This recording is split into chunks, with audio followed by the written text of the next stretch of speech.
சுடர் ஊடகத்தின் அரசியல் ஆய்வு.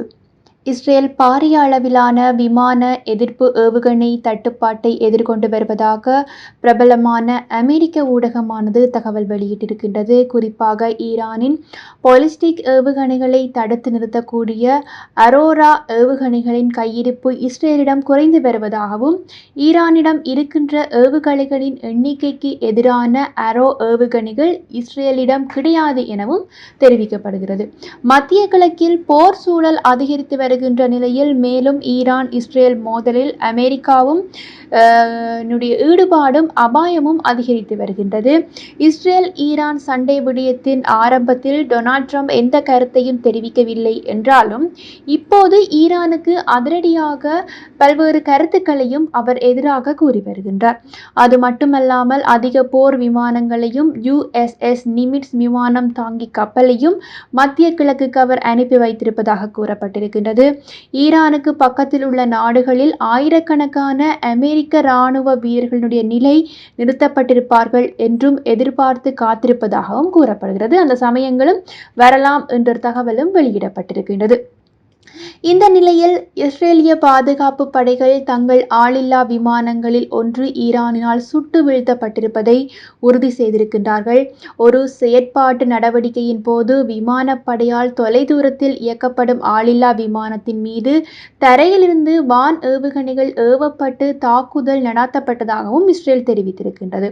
ஈரானிய வான்வெளியினுடைய சாதனம் விழுந்திருப்பதோடு உயிரிழப்புகள் எதுவும் இல்லை என்ற தகவலும் கூறப்படுகிறது. தகவல் கசிவு ஏற்படும் என்ற பயமும் இல்லை என செய்தி தொடர்பாளர் தெரிவித்திருக்கின்றார். இன்று காலை மத்திய இஸ்பாஹான் மாகாணத்தில் ஈரான் வான் பாதுகாப்பு படைகள் ஒரு மேம்பாட்டு ஹம்ஸ்ட்ரோனை சுட்டு வீழ்த்தியதாக ஈரானிய அரசு தொலைக்காட்சியில் இன்று தெரிவித்திருப்பதாகவும் அந்த தகவல் வெளியிடப்படுகின்றது. இந்த நிலையில் ஈரானையும் ஈரான் மக்களையும் வரலாறு அறிந்த புத்திசாலிகள் அச்சுறுத்தும் வகையில் நடந்து கொள்ள மாட்டார்கள் என ஈரானினுடைய உயர் தலைவர் அயதுல்லா அலி ஹமேனி அவர்கள் தெரிவித்திருக்கின்றார். ஈரானியர்கள் ஒருபோதும் சரணடைபவர்கள் அல்ல எனவும் அயதுல்லா அல் ஹமேனி அவர்கள் குறிப்பிட்டிருப்பதாக கூறப்படுகிறது. விசேடமான தொலைக்காட்சி ஒலிபரப்பின் போது இந்த தகவலையும் அவர் வெளியிட்டிருக்கின்றார். இந்நிலையில் இஸ்ரேல் ஈரான் இடையான மோதல் அதிகரித்துள்ள நிலையில் ஈரானிய உச்ச தலைவர் அலி ஹமேனி அவர்கள் எச்சரிக்கை ஒன்றையும் வெளியிட்டிருக்கின்றார். இனி யூதர்களுக்கு இரக்கம் காட்ட முடியாது எனவும் அந்த தீவிரவாத பிராந்தியத்திற்கு எதிராக தாம் பலத்துடன் இயங்க வேண்டும், சமரசத்திற்கு வாய்ப்பு இல்லை என்ற எச்சரிக்கையையும் அவர் விடுத்திருப்பதாக கூறப்பட்டிருக்கின்றது. ஏற்கனவே இந்த எச்சரிக்கையை ஆங்கிலம் மற்றும் பார்சி மொழிகளில் வெளியிட்ட ஈரானினுடைய உச்ச தலைவர் தற்போது அதனை ஹிப்ரு மொழியிலும் தன்னுடைய எச்சரிக்கையை விடுத்திருப்பதாக கூறப்பட்டிருக்கின்றது. அமெரிக்கா மற்றும் இஸ்ரேல் ஈரானிய உச்ச தலைவருக்கு எச்சரிக்கை விடுத்ததை தொடர்ந்தே அவருடைய பதிலும் இவ்வாறு எச்சரிக்கையாக அமைந்திருக்கின்றமை குறிப்பிடத்தக்கது. இதேவேளை ஈரானின் ஆட்சியை மாற்றுவதே தற்போதைய போர் நடவடிக்கையினுடைய விளைவாக இருக்கலாம் என இஸ்ரேல் பிரதமர் பெஞ்சமின் நெதன்யாகு தன்னுடைய கருத்தை வெளியிட்டிருக்கின்றார். வெளிநாட்டு ஊடகத்திற்கு அவர் கருத்து வெளியிட்ட நிலையில் தான் இதனை வரலாற்று பார்வையில் பார்ப்பதாகவும், சைரஸ் யூதர்களை விடுவித்தார், இன்று யூத அரசு பாரசீகர்களை விடுவிக்கலாம் என்றும் கூறியிருப்பதாக அந்த தகவலானது வெளியிடப்பட்டிருக்கின்றது. எவ்வாறு இருந்தாலும் நகரும் யுத்த விமானங்கள் ஆட்டத்தை டொனால்ட் ட்ரம்ப் ஆரம்பிப்பதற்கான ஒரு யுக்தியாக பார்க்கப்படுகிறது. அடிபணியுமா ஈரான் என்ற ஒரு தகவலும் வெளியிடப்படுகிறது. ஈரானினுடைய அணுசக்தி நிலையங்கள் மீது இஸ்ரேலிய தாக்குதல்களில் அமெரிக்க படைகள் இணைய வேண்டுமா என்பது குறித்து அமெரிக்க ஜனாதிபதி டொனால்ட் ட்ரம்ப் அவர்கள் அமெரிக்க தேசிய பாதுகாப்பு சபையுடன் விவாதித்திருக்கின்றார் என்பதும் வெளிநாட்டு ஊடகங்கள் செய்தி வெளியிட்டிருக்கின்றன. ஆனால் இந்த விவாதத்தின் போது எந்த முடிவுகளும் எட்டப்படவில்லை என்றும் கூறப்படுகிறது. இவ்வாறான நிலையில் கடந்த 3 நாட்களில் அமெரிக்க தளங்களில் இருந்து குறைந்தது 30 அமெரிக்க இராணுவ விமானங்கள் ஐரோப்பாவிற்கு மாற்றம் செய்யப்பட்டிருப்பதாகவும் சர்வதேச ஊடகங்கள் செய்தி வெளியிட்டிருக்கின்றன. இந்த விமானங்கள் அனைத்தும் போர் விமானங்கள் மற்றும் வானில் இருந்து குண்டுகளை வீச பயன்படுத்தப்படும் விமானங்களுக்கு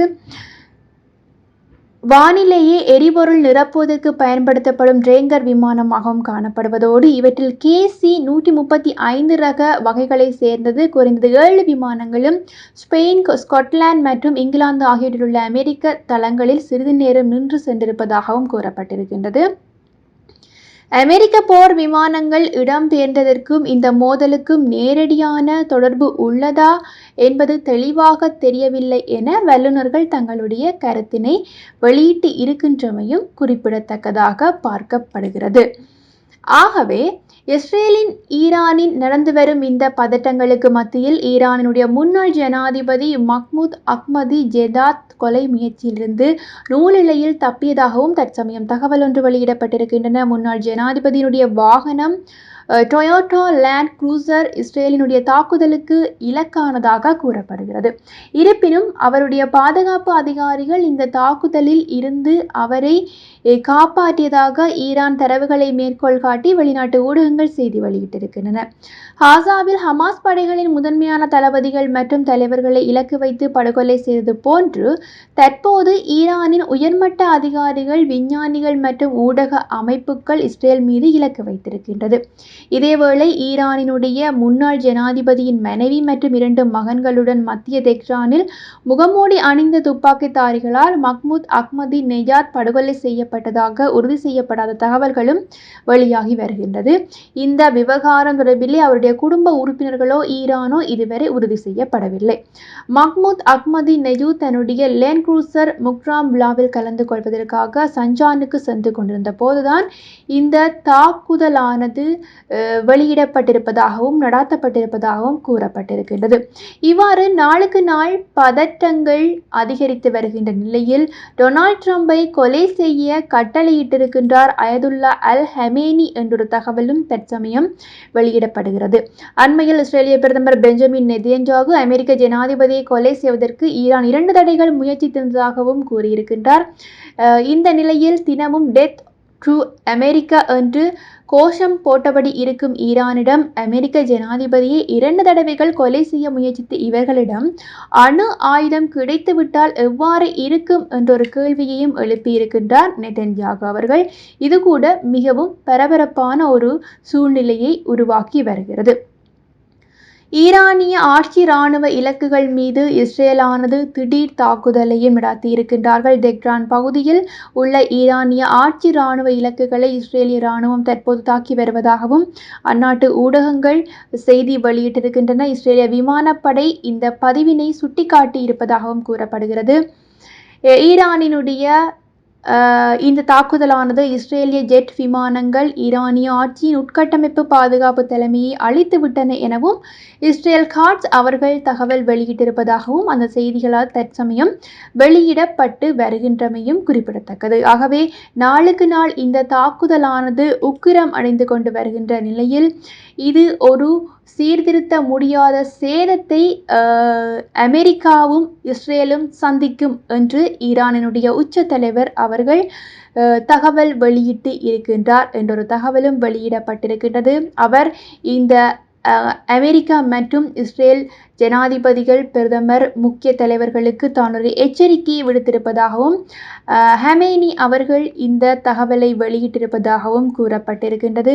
ஆகவே அடுத்து வரும் மணித்தியாலங்கள் ஈரான் இராணுவத்தினர் இந்த 2 நாட்டு இராணுவத்தினர்களுக்கும் பயத்தை காட்டுவதாக தங்களுடைய தாக்குதல்கள் அமையும் என எச்சரிக்கை பதிவொன்றையும் வெளியிட்டிருப்பதாக அந்த தகவலானது வெளியிடப்பட்டிருக்கின்றது. ஆகவே அதிகரித்து வருகின்றது போர் பதட்டம், தொடரும் பதிலடி தாக்குதல்கள், சுட்டு வீழ்த்தப்படும் விமானங்கள், இறக்கும் பல்லாயிரக்கணக்கான வீரர்கள் என பல்வேறுபட்ட அழிவுகளை, பாரிய அழிவுகளை 2 நாடுகளும் சந்தித்து வருகின்ற நிலையில் 2 நாடுகளுக்கும் நடுவிலே அமெரிக்கா இப்போது சென்றிருக்கின்றது.